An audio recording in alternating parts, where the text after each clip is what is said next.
What's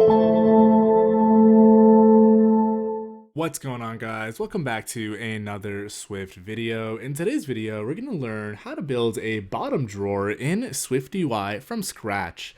So basically, we've got this picture here of Kylie Jenner, and down at the bottom, we've got the drawer that we can drag up and down. We've also got some content in there for the sake of, just an example.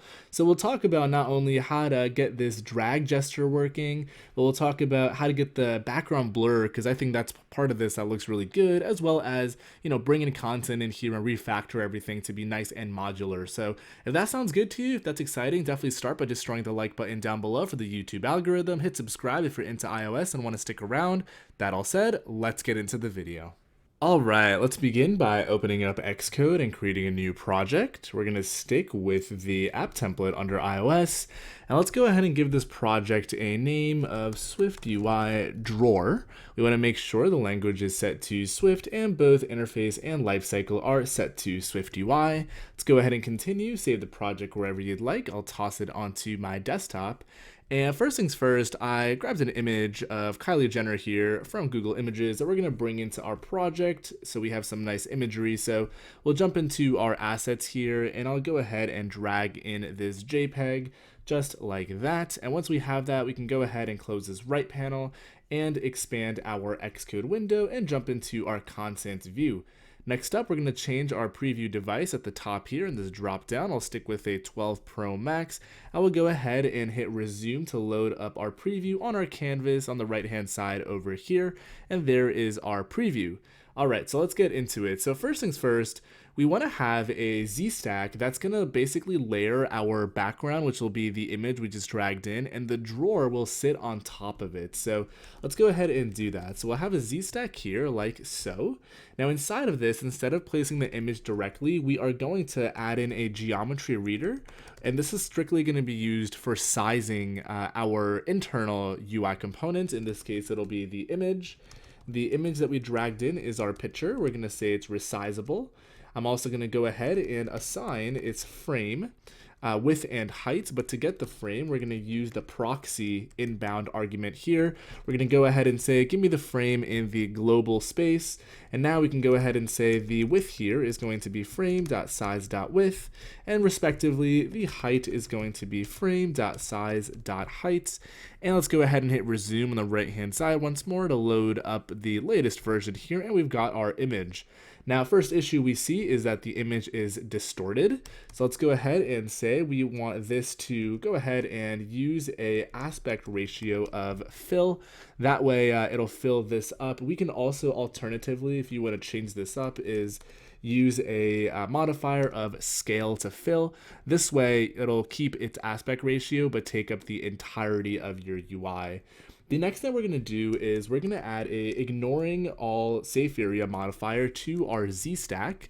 That way the frame actually fills up the entirety of the device instead of having those white lines at the top and bottom.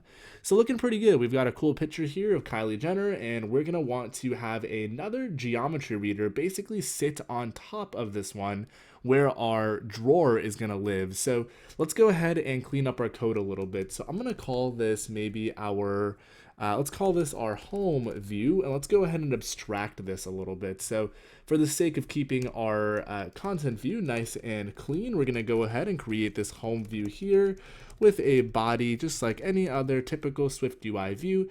And I'll go ahead and drop in what we cut from the original content view, which will just make things nicer. Let's go ahead and hit resume one more time, and we should see the exact same result. If you don't see it, hit try again. Sometimes the preview just decides to take its time, but there it is. So cool, what do we want on top of this? Now on top of this, we are going to want another geometry reader. So let's see if I can go ahead and find it. So geometry reader. This is also going to have a proxy in. Now inside of here, we're going to want something a little different.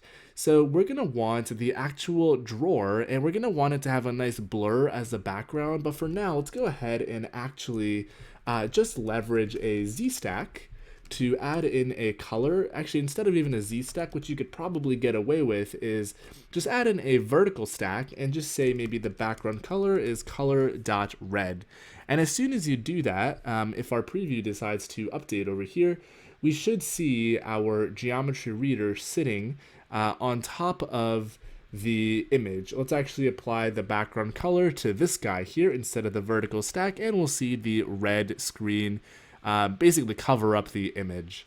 So now that we've got that settled, the most important part to our drawer is actually the ability to drag it up and down, right? So the way we're going to manage that is by using a drag gesture, and our drag gesture needs to maintain state in terms of where the user has dragged it to. So I'm going to go ahead and add a state property called offset. This is going to be of type CG float, and by default, it's going to be 0. Now on this geometry reader, we're going to want the offset modifier, and we're going to drop in offset for the Y position. And then we're also going to add a gesture modifier so we can actually incorporate our drag gesture here. Don't forget your parentheses like I did, like that. Now inside of here, we're going to actually create a drag gesture. Now our drag gesture needs a onChanged modifier here, which is going to give us a value. Now in this value, what we want to do is we want to assign the offset to be the value.translation. Now this basically gets us working mostly, value translation height. However, there's going to be an issue. And if we go ahead and hit resume on the right hand side, and if I hit this live preview button, you'll see when we drag this, let's see, it's not working here because our preview is being dumb. So let's go ahead and run this in the simulator itself. Sometimes these drag gestures are kind of a pain in the butt when you go ahead and actually try to do those gestures there. So I opt to just use a simulator. But what you'll see here in a moment is that we have an issue.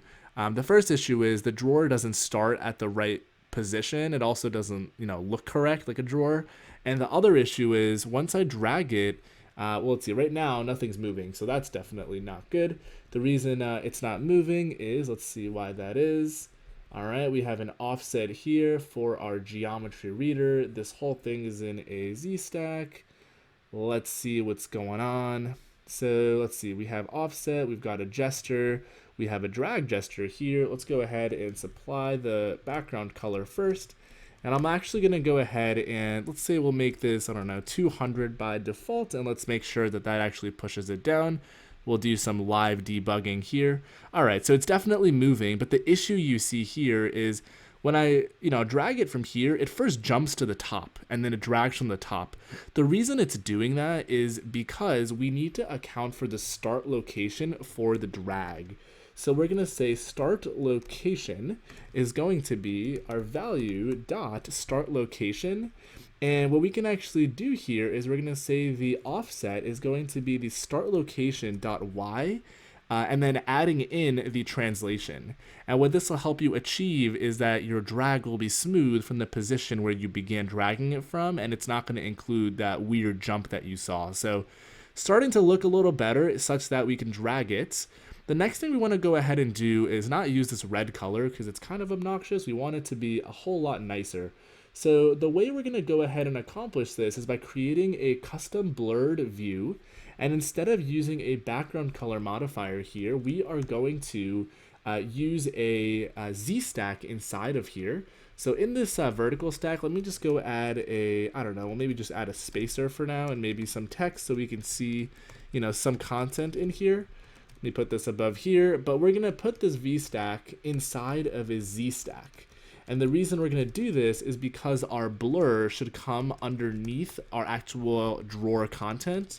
So for now, I'm just going to say maybe color.pink, just so we can see that something is showing up below the V stack. Let's see what that looks like. Instead of it being pink, we're going to want it to actually be a blur. So let's create that blurred view. So let me just put a comment here. So this is our home view. And then we're going to want a blurred view. And we're going to use basically UI view representable here. So we're going to say a blur view is going to be UI view representable, which will allow us to create a pretty custom blurred out view from a visual effect. This is going to take in a style, which is going to be a UI blur effect dot style. We're going to want to implement two functions here. One of them is going to be make UI view such that it returns a UI visual effect view, not just a some UI view. And we're also going to want to go ahead and say this is going to have a function called update UI view, where we update this UI view type to, once again, a UI visual effect view. Now in the update function, we're not going to do anything. So I'm just going to comment, do nothing here. We don't want to update anything today, but we do want to go ahead and create this visual effect view. So I'll go ahead and say create a visual effect view. And this is going to be created with an effect, which is going to be a UI blur effect. That's not how we spell effect. UI blur effect. And the style it's going to take in is the style that this view, this object, was created with. Let me just go ahead and line break it so it's nice and organized. And then finally, we'll go ahead and return view right there. So once you have that, your errors should hopefully go away. Let's see what's going on. This is a UI visual effect view, and we need to suffix this by view so it matches, and everything should go away. And now that we have our blur view created, instead of using color.pink here, I'm going to go ahead and say use a blur view with the style of maybe system. There's a bunch of them, so you can use maybe, I'm going to use system thin material, or we can use, something else, but go ahead and give this a run in your simulator. Sometimes it doesn't show up properly in the preview, and what you'll notice is we'll get this now. So it's definitely a blur. It's using the light color. I kind of like the dark color, so I'm going to use thin material dark. I'm not going to mess with the styling too much. You guys can change it as you see fit, but the cool thing is now it actually looks like, like a blur, and we wanted to start, further down, which is the next thing we'll work on here, but we'll also want some content in here. So to get this to start further down, what we basically want to do is we could hard code it, but that's not really great because every device has a different height. So one thing we could do is we can update this offset initially after this view has appeared. So I can do a on appear modifier here. We want to go ahead and do something. So we want to assign the offsets, and we want to basically grab the frame from the geometry reader here. So this whole thing is inside of a Z stack. So there's a couple of ways we can accomplish this. We could use a geometry reader, or what we can use is the size of the screen, which is what I'm going to do right here. We'll say take the height of the screen and make the offset the height, maybe subtracting like 150 as a little bit of buffer down at the bottom there. Now what happens every time this view appears? We don't want this to happen every single time. So what I'll go ahead and do here is we're going to say state private is var is initial offset set, and by default this is going to be false. And what we'll go ahead and do here is we're going to say if this isn't already set up, go ahead and assign it. I'll just go ahead and say that the initial offset has been set up now. So next time that this view appears, it's not going to jump the drawer down to that position again. And now if we go ahead and run it, we'll see the drawer starts down here. So looking pretty good. We might want to actually bump it up just a smidge, a little subjective. Let's go ahead and now work on the little pill icon that you can use to drag the drawer up, which is pretty common whenever you see like a drawer UI. The other thing that we could go ahead and do is actually move this VStack into its own view, just to keep things cleaner, since this content view is getting kind of large. So what I'm going to do is we'll grab this. I'm going to say this is our drawer view. We'll come down here, and I'll actually just copy and paste, I guess, the home view here for the sake of brevity. We'll grab this. Let me go ahead and come down here and write this as a drawer view. We'll go ahead and say drawer view. And now what do we want in here? Well, we're going to want a vertical stack. The very first thing that we want in here is what SwiftUI calls a capsule with a foreground color of color.white. We're going to apply a frame to it, and we should do that before we supply the color.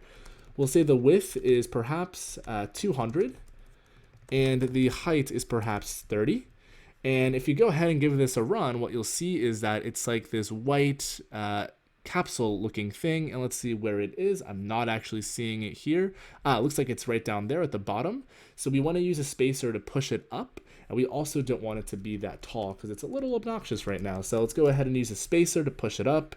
We're going to go ahead and say maybe the height is 12, and maybe I'll give this a little bit of padding, perhaps 3 points. Go ahead and give it a run once more, and we should see it at the top of our drawer now. So it's still a little big. I'm not going to tweak it too much, but let's make it look somewhat nice. We'll maybe try 7 and 100 there. And for padding, I'll go ahead and say maybe for the top padding here, we're going to want a padding of maybe, I don't know, 7, just some arbitrary numbers that I'm coming up with. And you can, of course, tweak this to meet your needs, but that looks pretty good. It indicates to the user that this is draggable. Now let's go ahead and toss some more content in here for the sake of making things look really nice. So let's say we want next up a text field in here. That's not what we want. That's a text field style. We want a text field. This is going to have a placeholder as well as a binding. So we'll go ahead and call this just text. I'm not going to actually hook up these bindings to do anything, but we do need it to be here for the sake of SwiftUI to actually work. So we'll go ahead and drop that in right there. Maybe we'll give this a background color of color, and we'll go ahead and say maybe system background, just like that. We'll also go ahead and give it a little bit of padding, and maybe we'll give it also a nice corner radius of maybe 7. Go ahead and give that a run, and let's see what that field looks like. You'll notice as you start adding in content, it starts to look much nicer. So we definitely have that showing up. However, we want the background color to not be this system background. Rather, I might actually say make this a secondary label. So maybe we'll just say label actually, which will be the inverse of the background, which will be black in this case, which is a little, it's a little heavy, but one thing you could do on top of this after, adding this background color is we could add a alpha modifier, otherwise known as opacity. We can say 0.7, and if you go ahead and give that a run, let's see what that looks like. It's starting to look much better. You can actually see through it a little bit. Now, the actual width of this is taking up the entirety of the UI, which probably doesn't look too great. So let's go ahead and move this padding down here. We'll maybe actually go ahead and give it a value. We'll say 12, and we'll see what that looks like. And all right, now it's way too skinny, which is not what I wanted. So we'll add that there. I'm also going to add this back here, and we'll maybe go ahead and use both of those modifiers. So we have it prior to the background and then afterwards as well. Let's see. So I see searches in there. It's not particularly easy to see. We can always adjust it afterwards, but let's add in some buttons, and we'll wrap it up here because you guys can always design the drawer to do whatever you would like it to do. I'm not going to waste your time too much on it, but I do want to show, like what's available to you. So alignment for our actual horizontal stack is going to be first text baseline. We could actually just say center. It's not really that relevant here. And let's go ahead and add some images in here. So instead of images, actually, let's go ahead and add some buttons so it's a little more useful if you wanted to hook this up to do something. So in our case, we're just going to use some system named images. So the first one perhaps is a bell. We're going to say the foreground color will be white. And we are also going to clip this to a shape, perhaps a circle. And then we'll also go ahead and give it a background color of maybe color.blue. And perhaps we want a size on this as well, because what's a small image? It doesn't look really great. So we'll say frame here. Go ahead and give it a width of maybe 50 and a height of 50 as well.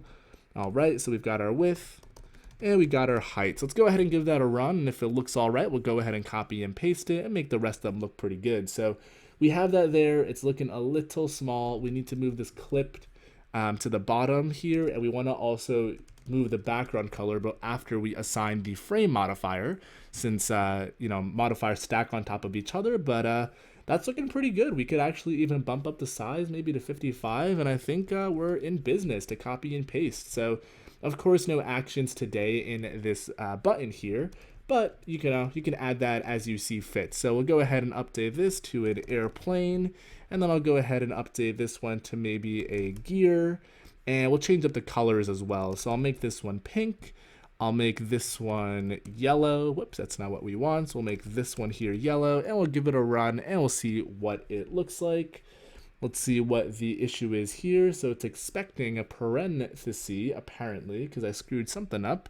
So let's see what is not appropriate here. Let me cut these again. Maybe my copy and paste had a little mistake. Let's try that again. All right, let's see. Clip to a circle. Yep, looks like I forgot this one here.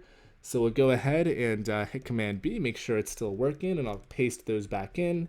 I'll bring in that last parenthesis. So SwiftUI has a lot of these parentheses and like curlies, so it's really easy to screw up your blocks. But yeah, there we have it. There are our 3 buttons there. They're pretty close in terms of spacing. One thing you might want to do in your horizontal stack here, I believe there is also a spacing on here. If you go ahead and open up the horizontal stack constructor again, you can specify a spacing, and I believe you can specify one of these like this, or you can specify an actual floating point. So maybe we'll say 25, and this will add some spacing of 25 points between each of those items. Let's go ahead and add in a 4th one in there for good measure so it's symmetrical and it doesn't bug me. We'll copy and paste this, and we'll add in another image. We'll say house. We'll change the color here to be purple, and we should be good to go. And this will be our drawer built in SwiftUI. So it's definitely looking pretty good. You can adjust any of this as you see fit. You could, of course, add more content. What you can also do is you can make this stuff scrollable. So if you needed to, for any reason, add in some scrollable content in here, once you have the whole drawer expanded up, you can allow the user using a scroll view or like a lazy V-stack to scroll through the content in here. And what I really like about this, not only the fact that it's super easy to set up in SwiftUI, but it's the fact how like nice it looks, especially with the blur. I'm definitely super biased about this, but it looks pretty good.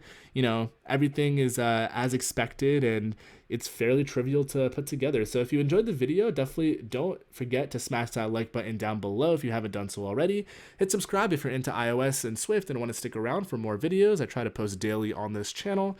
And don't hesitate to leave a comment down below if you have any questions, feedback, video suggestions, or just want to say hi. Always love hearing from you guys, and I try to reply within a reasonable amount of time.